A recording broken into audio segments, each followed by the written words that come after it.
Nearly half of all U.S. states have filed a lawsuit against the USDA for withholding SNAP benefits, which are expected to, of course, run dry across the country this weekend because of the ongoing government shutdown. The lawsuit filed Tuesday in Massachusetts District Court argues that the USDA is legally required to provide SNAP benefits during the shutdown as long as it has the money to do so. It calls on the court to compel the USDA to tap into the $6 billion contingency fund appropriated by Congress to keep the program running. Plaintiffs in the lawsuit include the attorneys general of 22 states and the District of Columbia, as well as the governors of Kansas, Kentucky, and Pennsylvania. Millions of Americans, said New York Attorney General Letitia James, one of the plaintiffs, said millions of Americans are about to go hungry because of the federal government has chosen to withhold food assistance it is legally obligated to provide. SNAP is one of our nation's most effective tools to fight hunger, and the USDA has the money to keep it running, at least through, of course, November.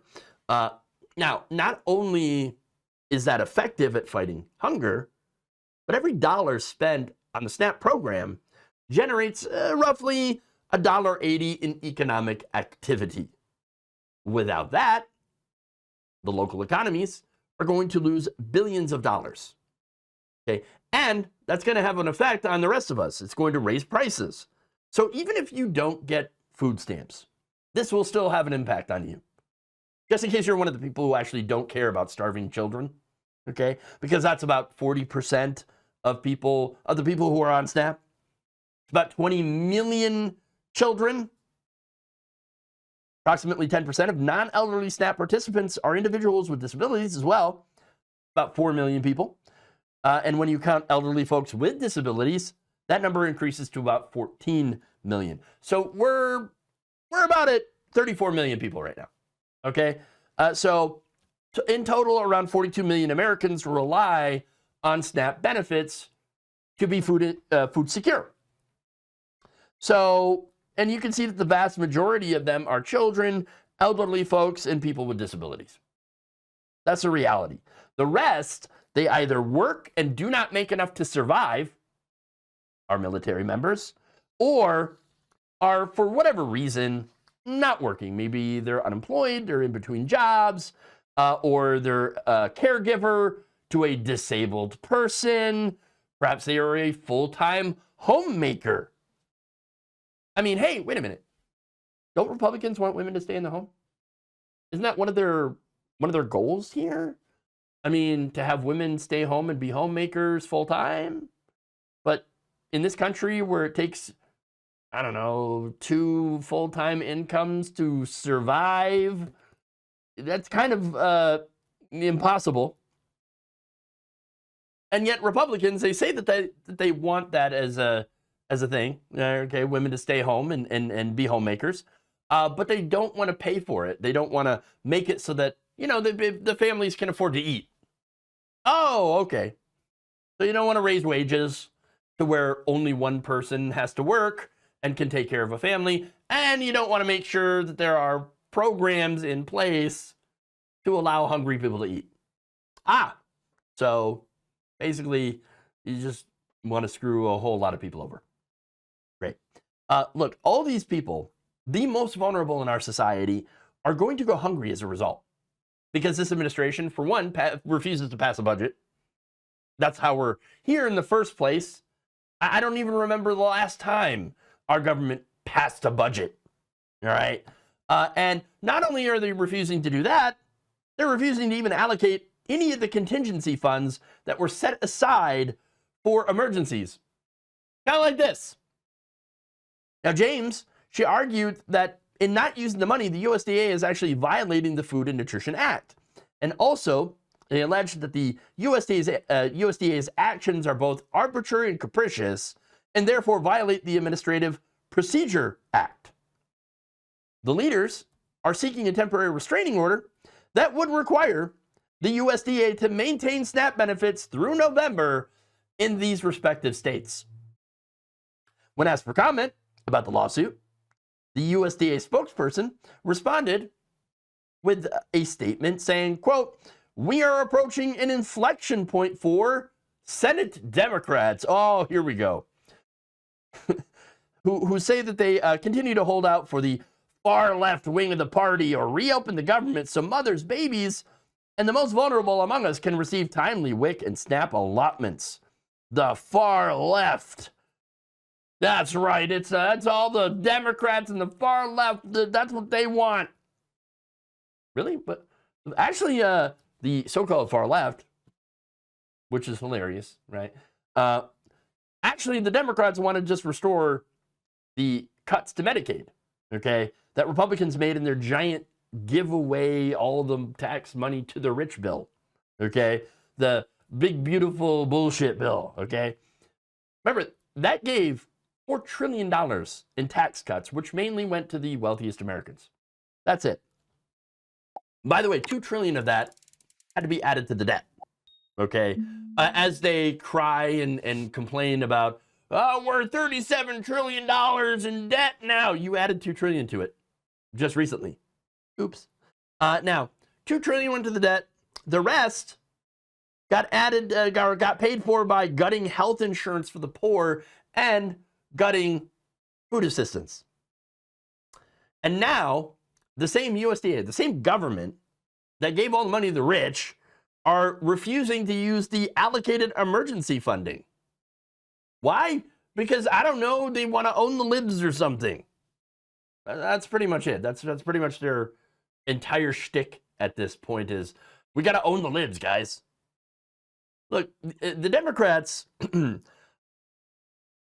I criticize Democrats as well, okay? I criticize Democrats, I criticize Republicans. I criticize Republicans more because they're doing more things that are wrong. But anyway, what they're doing is they're actually doing something good right now.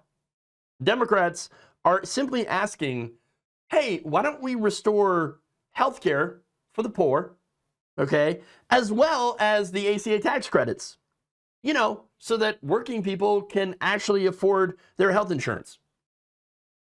This doesn't have anything to do with funding health care for illegals, nor is any of this money going to gender reassignment surgeries for minors. Yes, they had to throw in transphobia to their argument because it worked in the election, apparently. So we're just going to throw that in, even though none of that is true. None of their attacks against trans people have ever been true, okay? But they're including it anyway because that's how they think. If we just throw that in, if we just lie about immigrants and trans people and blame them for this, then we can get away with it. Well, people aren't buying it. People are not buying it at all. Look, Tricia McLaughlin is a straight-up North Korea-style propagandist. I don't quite understand how this woman is able to even look herself in a mirror at night, knowing that she spends all of her days lying for this administration. I don't understand it. I just don't. Look, at a news conference about the lawsuit, California Attorney General Rob Bonta, one of the plaintiffs, added, they're doing this on purpose. It's deliberate. It is intentional. They have the funds. They're just not using them. Bonta even said that the USDA acknowledged during the 2019 government shutdown, once again under Donald Trump, that contingency funds could be used to maintain SNAP benefits. In a September planning document ahead of the current shutdown, the USDA said it could use the multi-year contingency funds to pay for the SNAP benefits and keep state operations running. That document, however, seems to be missing now. It disappeared from the USDA website. That's strange. Where did it go? I'm wondering if maybe it ended up in the same place that the other government documents that have mysteriously disappeared went to. Perhaps it is there with the Epstein files. Remember those? I think that's actually one of the reasons that Trump is totally hands-off when it comes to trying to end the shutdown. Look, normally a president would be attempting to get the two sides together, all right, for some negotiations, using that bully pulpit. You know what I'm saying? Donald Trump's not using that. He's being a bully, but not using the bully pulpit. at least not for anything good. Okay, he never does. Look, Trump could care less about the government being shut down. That's actually part of his goal. Okay, that's part of the goal of Project 2025. Using a government shutdown in order to just cut these programs and never bring them back. Okay, and it's an added bonus for Trump because, since the government shut down and the House isn't in session, it's on recess. Oh, well, it looks like, I won't have to worry about them voting to release the Epstein files. So this is a win for Donald Trump, who doesn't care about hungry children. He never has. He never has. Never will. He thinks they're all Democrats. Yeah, obviously not true. Okay. It's absolutely, it's horrible. It's horrifying what this administration is doing, starving people to protect a pedophile. Okay, that's what's going on. Now, look, I hope that this lawsuit is successful in at least helping people survive this month, the holidays. Okay,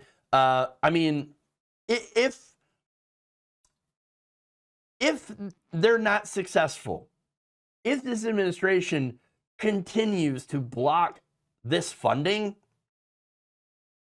things are going to get really, really bad for a lot of people. Thank you for watching. If you enjoyed this video, please like, share, subscribe, hit the bell icon in order to get notified whenever a new video is released. And if you want to support independent, progressive media through this difficult time where it seems like everybody is shutting down, you can become a member on our YouTube page, you can become a subscriber on Facebook, or you can go to my Patreon. It's patreon.com/Jeff Waldorf. Thank you.